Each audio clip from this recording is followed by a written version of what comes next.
Bonjour à toutes et tous en ce 1er mai très ensoleillé et plutôt chaud la journée, mais la nuit ça pince encore. Il y avait à peu près 0 cette nuit, je n'ai pas refait les relevés, mais avant d'aller me coucher on était à 2 degrés, donc ça a dû redescendre encore un petit peu en fin de nuit et au petit matin.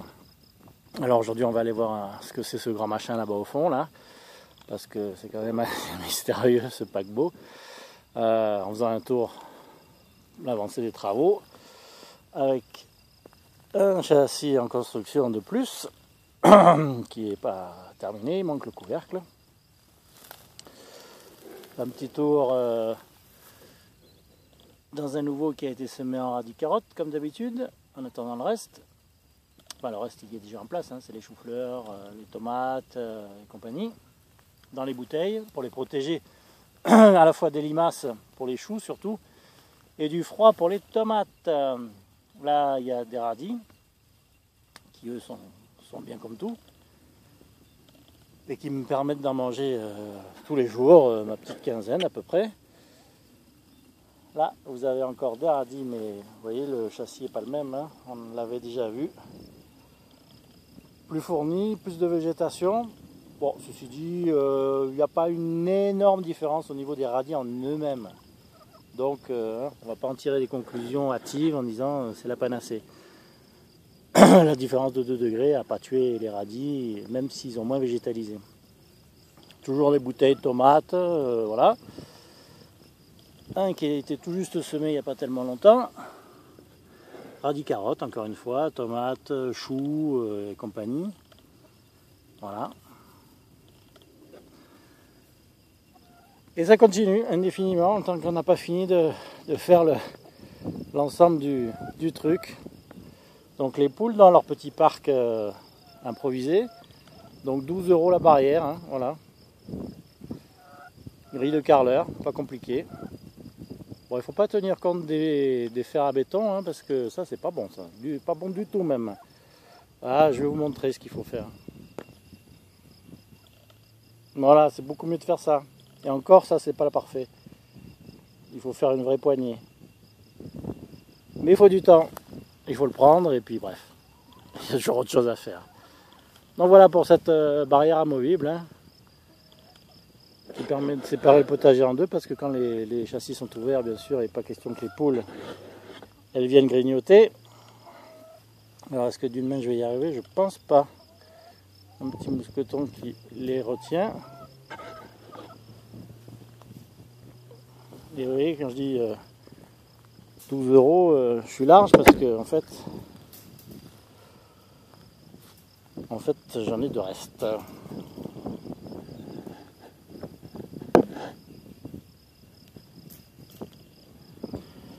C'est parti.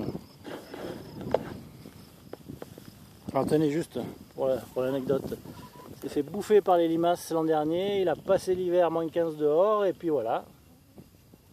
Nous voilà reparti comme en 14. Bon, son collègue il est mort par contre, je crois, lui, hein, définitivement. Mais celui-ci, ma foi, on l'avait laissé par dépit. Et puis ça repart. Ça c'est du merisier. Les merisiers sont beaux cette année. Pas trop gelés. Au moment des fleurs, mais bon, pas rêver, hein. Ça donne pas des trucs fantastiques. Là c'est la partie un peu encore en friche, si je puis dire. Voilà, bestiaux. Bon, ça c'est un châssis haut tout simplement, hein. Même conception que les autres, hein, si ce n'est que il est plus gros, il est plus large pour les légumes qui montent. Et il y en aura un autre à côté, vous voyez que la place est libre pour en mettre un second. Donc 4 tasseaux pour faire les pieds, de la lame de terrasse pour faire, ou des planches, hein, vous mettez ce que vous voulez, hein, ou des planches pour faire l'entourage, du P30 tout autour, alors ça c'est galère à poser, enfin bref, de la bâche de serre, enfin c'est galère à poser parce que moi je me fais chier à faire d'un seul tenant, hein, mais vous pouvez faire des morceaux, hein. Par contre, pour la bâche de serre, vous pouvez faire d'un seul tenant. Mais ça, c'est plus facile à poser, la bâche de serre. Voilà. Au niveau des attaches, je suis à l'ombre là, c'est idiot. C'est des attaches toutes simples. Je me suis creusé la tête et puis je me rends compte que les sandos, les tendeurs, c'est ce qu'il y a de plus simple. Ah oui, il est tordu. Hein. Oui, ça, faut pas s'attendre à ce que je sois un bon bricoleur. Hein. Faudrait que j'ai un copain menuisier pour m'aider. Mais bref, l'important c'est qu'il fasse l'affaire et qu'il fasse le boulot. Bon, je vais vous ouvrir ça. Alors qu'est-ce que ça nous donne ici dedans? Voilà une vue d'ensemble du machin.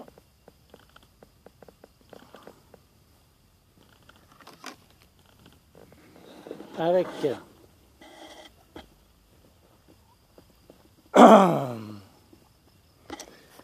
des fèves, ma foi qu'ils se portent bien. Hein. Pas encore de bestioles dessus, ils sont un peu enfermés aussi, il faut dire. Hein. La température est correcte là-dedans, ça permet de laisser fermer tout le temps en fait. C'est pas trop chaud. Et là les petits pois. Alors attendez, est-ce que vous allez y voir quelque chose là? On va se rapprocher parce que avec l'ombre. Voilà. T'as dû le faire un jour de pluie ça. Les petits pois, alors c'est quoi ces grilles? C'est toujours la grille de carreleur, hein. Mais comme ça se coupe très facilement à la pince coupante, ça fait des grilles pour faire grimper les petits pois tout simplement. Hein. Voilà. Et ça fera des grilles également pour maintenir les fèves. Vous les voyez là. Alors est-ce que je peux en bouger une? Oui, sans trop de problème, sans abîmer. L'avantage c'est que quand vous bossez dessus, hop, vous me la retournez et elle ne vous gêne pas. Quand vous bossez à l'intérieur de votre châssis. On va la reposer doucement. Voilà. Et là il y a des trucs, des trucs en test. Tiens, il y a une tomate qui sort là. Je ne sais pas si on la voit. Et puis des artichauts. Des artichauts que j'ai mis là pour pas qu'ils se fassent bouffer dehors. Et qui se portent bien, qui sont encore dans leur peau. On va voir ce que ça va donner au fil du temps, parce qu'ici c'est pas gagné que les artichauts arrivent à s'en sortir. Mais bref, on fait le test. Les artichauts qu'on a achetés, bien sûr. Donc voilà les petits pois et voilà la conception du truc. Alors au niveau protection, c'est donc des épaisseurs à l'extérieur de P30. Et de la bâche de serre par-dessus, et au niveau de l'intérieur c'est pareil, il y a encore 2 épaisseurs de P30 et de la bâche de serre par-dessus, parce que pour l'arrosage comme ça permet de tenir les choses propres. Le tout toujours tout simple, hein, les lithos, et en avant c'est parti, hein, ça tient le coup tout seul, hein, pas besoin de se fatiguer pour faire tenir tout ça. Voilà le paquebot. C'est bien sympa quand on est à l'intérieur, je trouve. Cette petite maison dans la prairie, maison de gamin, comme on s'amusait à voir quand on était gosse. Je vais le refermer. Pas que les poules aillent faire la vie. Voilà, petit tour du châssis.